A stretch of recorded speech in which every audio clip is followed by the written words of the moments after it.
For many along the Columbia River, this new agreement in principle is significant, allowing the treaty to be modernized. This is a roadmap for our team to move forward and also to look to those next steps. The treaty we proclaim will lay a new foundation of prosperity for Canadians and Americans, for your West and for ours. The treaty was originally signed in 1964. It outlines control of the giant river's water flow and the benefits that come from the production of its hydroelectric power on both sides of the border. It's taken 6 years to come to this agreement. It's quite a day. It's a big step forward.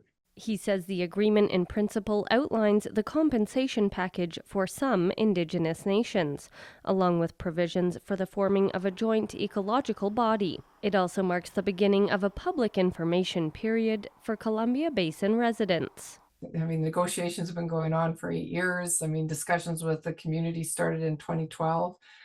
From the entire basin community. So it's been an ongoing process. And as a lifelong resident, I've been here since I was a little kid and saw what happened, the impacts of the treaty when we first moved here and what happened. It's a good thing. The Columbia River is a vast water body shared by many, but divided by borders and politics.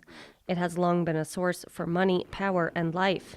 Some, like the Sinixt, were not part of these negotiations, but the Ktunaxa, Syilx, and Tk'emlúps te Secwépemc were included. And Casimir says it's important to remember the consequences. The conversion of the Upper Columbia watershed into a massive reservoir system devastated innumerable plant and animal species, as well as our ancestral burial and cultural sites. With the dams providing flood control, it also changed the landscape of farmland in places like Arrow Lakes. None of these things actually were considered when the treaty was signed in the 60s. It was just about power generation and flood control, and that's it. None of these other things were taken into consideration. Like there's nothing about climate change and having the ability to adapt to future unknowns, things like drought. But she says that will all change once the treaty is officially signed. And Conroy expects the ink to dry within the next year or so.